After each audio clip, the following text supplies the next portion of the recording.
So, a really quick one, but I was having a conversation with a customer yesterday on my shift working in skincare retail. And we were talking through, and they were like, oh, I need to get a toner for my routine. Which one should I get? And I was like, oh, tell me about your skin, tell me about what you're trying to achieve with the toner. Like, is it texture? Is it more hydration?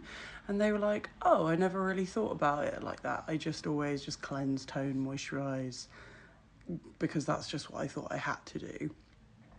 And, we talked through.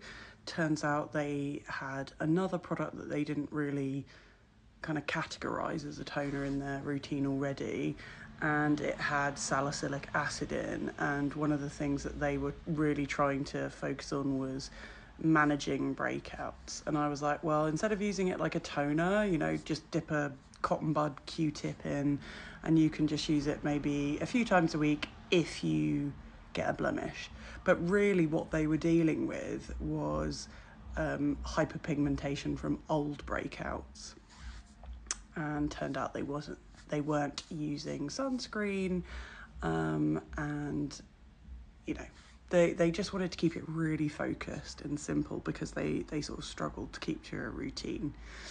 So I was just like, well, you know what, you probably don't actually need this toner because you already have this other one with salicylic, so you can just you can use it in a slightly different way that will target any new breakouts you get, but maybe introduce a sunscreen and maybe also introduce some azelaic acid, which is really beneficial in many ways. It will brighten and smooth the skin. It will also break down that more stubborn hyperpigmentation from old blemishes. And they looked at me and they were like, oh, you're not a very good seller. But they said it in a quite nice, playful way. And I was like, yeah, but, I kind of would rather be honest with you, because ultimately then I'm going to build like a different kind of relationship with you and a different association with our brand, in the sense that you will know that when you come to us, we're not just selling you something for the sake of it.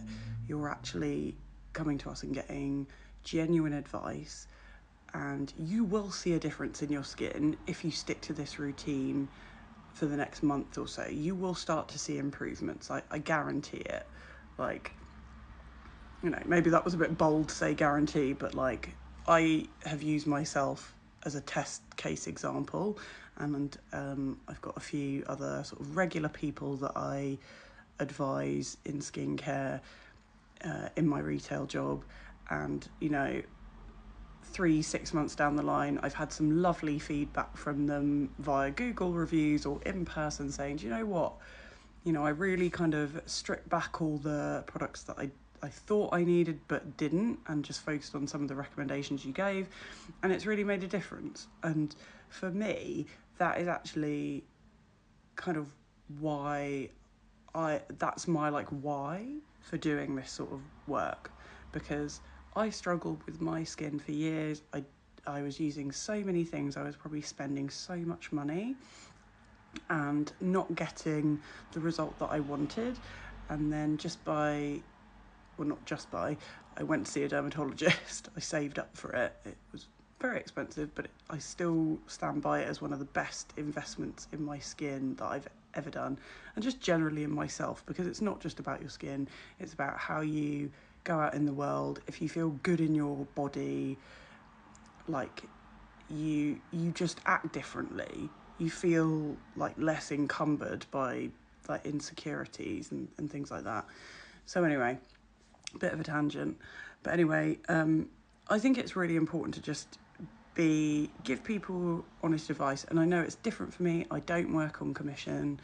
I work with a brand that is maybe a little bit more unorthodox, I would say, in their approach to advising, and it's very much focused on the science and the education of the brand, whereas a lot of the time I do think you can get swayed by fancy packaging, or celebrity endorsements, things like that. And that's not to say that there's not great products in those sorts of brands, but it's very much, for me, I've yet to find a brand that ticks every box and like every product is amazing. I would say that it's quite common to maybe cherry pick certain products from brands that will deliver the result you want, and then other brands might do something else better than them. So you kind of build your little toolkit of what works for you. But anyway, again, keep tangenting. That's not even a word, but anyway. I think it's just really important to me to share honest, clear advice, and even if that means the person going away and they don't get what they thought they wanted, but maybe try something different, or even if they don't get anything at all, if they're on a budget, cost of living and everything, like ultimately that interaction will maybe make them think differently in shopping or be more savvy with their budget. And I know I've kind of touched on this before in other videos, but anyway, I just wanted to reiterate it because I think it kind of is worth talking about in this very, very saturated beauty market where there's like kind of the same thing being recycled 10 times over and new releases coming out every single day, not even on a weekly basis, like literally every few days. I feel like there's a new launch, and customers are being more discerning. And even me, when I'm shopping and replenishing my makeup kit, I used to be a little bit like swayed by what everyone else was using. And now I will only get something if I've kind of done a bit of research.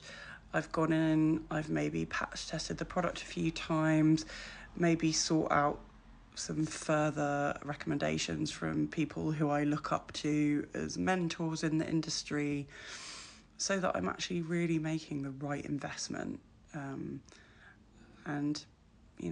I think that's really important. Invest wisely in what you're buying, and stick with it. Be consistent.